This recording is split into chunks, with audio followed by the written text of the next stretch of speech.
ಸಿದ್ದರಾಮಯ್ಯ ಬಗ್ಗೆ ಸ್ಫೋಟಕ ಹೇಳಿಕೆ ನೀಡಿದ್ದ ವೀರಪ್ಪ ಮೊಯ್ಲಿ ಸಿಎಂ ಸಿದ್ದು ಬಗ್ಗೆ ಈ ರೀತಿ ಹೇಳಲು ಕಾರಣವೇನು? 2024ರ ಲೋಕಸಭಾ ಚುನಾವಣೆ ಮುಂದಿಟ್ಟು ಬ್ಯಾಟ್ ಬೀಸಿದ್ದಾರೆ. ಚುನಾವಣೆಯ ವೇಳೆ ಚಿಕ್ಕಬಳ್ಳಾಪುರ ಟಿಕೆಟ್ ಕಗ್ಗಂಟು. ಚಿಕ್ಕಬಳ್ಳಾಪುರ ಟಿಕೆಟ್ ಹಂಚಿಕೆ ಕಾಂಗ್ರೆಸ್ಗೆ ಸವಾಲಾಗಿತ್ತು. 2024ರ ಲೋಕಸಭಾ ಎಂಪಿ ಎಲೆಕ್ಷನ್ಗೆ ಸಂಬಂಧಪಟ್ಟ ಹಾಗೆ ಮೊಯ್ಲಿ ಹಾಗೂ ಹಾಲಿ ಸಚಿವರ ಮಧ್ಯೆ ಫೈಟ್ ಆಗಿತ್ತು. ನನಗೆ ಟಿಕೆಟ್ ಕೊಡಿ ಎಂದು ಸಿದ್ದರಾಮಯ್ಯ ಮುಂದೆ ಕೈ ಚಾಚಿಲ್ಲ.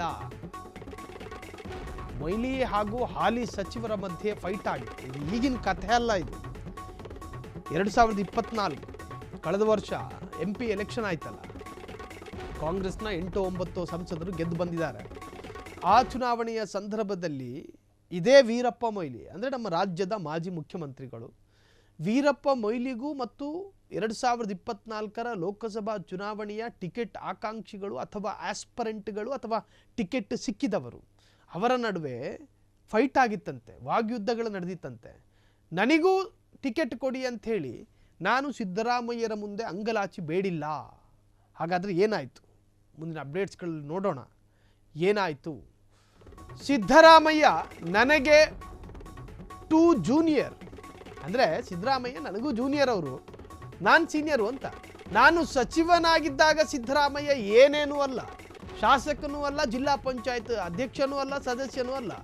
ಹೀಗಿರುವಾಗ ನಾನು ಅವರ ಬಳಿ ಟಿಕೆಟ್ ಕೇಳಲು ಹೋಗಬೇಕಾ? ನನಗೆ ಟಿಕೆಟ್ ಕೊಟ್ಟಿದ್ರೆ 2 ಲಕ್ಷ ಮತಗಳ ಅಂತರದಿಂದ ಗೆಲ್ತಿದ್ದೆ. ಅಷ್ಟರ ಮಟ್ಟಿಗೆ ನನ್ನ ವರ್ಚಸ್ಸು ಇತ್ತು. ಓವರ್ ಕಾನ್ಫಿಡೆನ್ಸ್ ಇದೆಯಲ್ಲ, ನಿಜಕ್ಕೂ ಅವರಿಗದು ಒಂಥರದ ಡ್ಯಾಮೇಜ್. ನನಗೆ ಯಾರ ಮೇಲೂ ಹಗೆತನ ಇಲ್ಲ. ನನಗೆ ಟಿಕೆಟ್ ಕೊಟ್ಟಿದ್ರೆ 2 ಲಕ್ಷ ಮತಗಳ ಅಂತರದಲ್ಲಿ ಗೆಲ್ತಿದ್ದೆ. ಅಷ್ಟರ ಮಟ್ಟಿಗೆ ನನ್ನ ವರ್ಚಸ್ಸಿತ್ತು. ನನಗೆ ಯಾರ ಮೇಲೂ ಹಗೆತನ ಇಲ್ಲ. ನಾನು ಸಿದ್ದರಾಮಯ್ಯ ವಿರುದ್ಧ ಎಂದೂ ಮಾತನಾಡಿಲ್ಲ. ಹೈಕಮಾಂಡ್ಗೂ ನಾನು ಯಾರ ಬಗ್ಗೆ ದೂರು ನೀಡಿಲ್ಲ. ವೀರಪ್ಪ ಮೊಯ್ಲಿ ಹೇಳಿದ್ದು ಒಂದಂತೂ ಸತ್ಯ. ವೀರಪ್ಪ ಮೊಯ್ಲಿ ರಾಜ್ಯ ಮಟ್ಟದ ಮಿನಿಸ್ಟರ್ ಆಗಿದ್ದಾಗ ಸಿದ್ದರಾಮಯ್ಯ ಏನೇನು ಅಲ್ಲ. ಆಗ JDSನಲ್ಲಿದ್ದರು ಅನಿಸುತ್ತೆ, JDS ಪಕ್ಷದಲ್ಲಿದ್ದರು ಅನಿಸುತ್ತೆ ಸಿದ್ದರಾಮಯ್ಯ. ಆಗ ಸಿದ್ದರಾಮಯ್ಯ ಶಾಸಕನೂ ಅಲ್ಲ, ಏನೇನೂ ಅಲ್ಲ. ಇದು ವೀರಪ್ಪ ಮೊಯ್ಲಿ ಹೇಳ್ತಾ ಇರೋದು, ನಾವಲ್ಲ. ನಾನು ಅವರಿಗಿಂತ ಸೀನಿಯರು. ನಾನು ಅವ್ರ ಮುಂದೆ ಯಾಕೆ ಟಿಕೆಟಿಗೆ ಕೈ ಚಾಚಲಿ?